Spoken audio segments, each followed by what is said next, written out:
Okay, I'm standing here near the South Ferry subway station in Lower Manhattan. It's just about the most southern point you can get in Manhattan. You can see the Statue of Liberty there off in the distance, kind of a speck there. I'm here because I'm going to attempt today something that I've wanted to do for a while, but just haven't gotten around to doing it, and that is to run from the south end of Manhattan Island all the way to the north end, which would be, if Google Maps serves me correct, just about 13 and a half miles.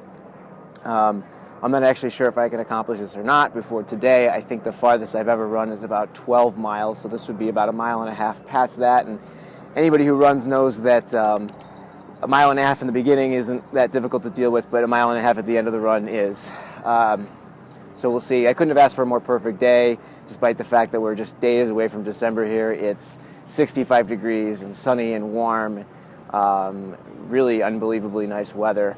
Got a lot of adrenaline coursing through my veins right now, so I got to be careful not to start off too fast, because my body's going to think it can go faster than it can. But we'll see. I'll check in again when hopefully I make it to the north end of Manhattan. Okay, I am walking here in Inwood Hill Park, which is the most northern part of Manhattan. I just completed the run. It was a little bit farther than I expected. Ended up being about 14 3/4 miles, probably because the Google Map directions were more as the crow flies, and I decided to take a route that hugged the west side of the island because, number one, almost all of the west side of Manhattan is a park, so you've got bike paths and pedestrian paths without traffic lights, which makes egress much more possible. Also, I can't see the street signs, and I can't keep track of how far I've gone, how far I have to go, and that keeps my mind off of the run a little bit. Plus, the west side is beautiful, especially when you get up to like the Upper West Side.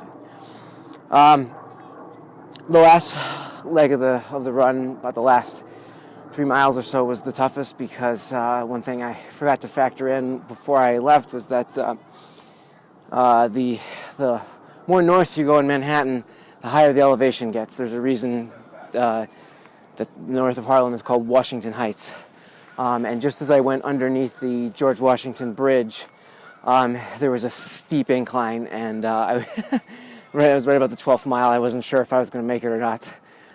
But I sucked it up and kept going, and now I'm here at the north end of the island. And well, I mean, I used the iMap My Run app, and it kept track of my time. I ran at a pretty conservative pace. I ended up averaging just over 9 minutes a mile.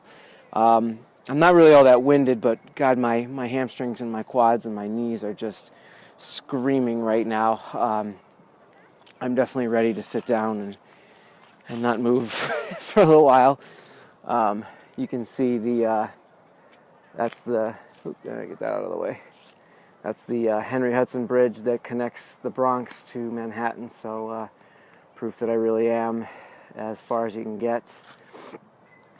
And yeah, besides being really tired, I feel pretty good, and I'm glad to say that I was able to accomplish that.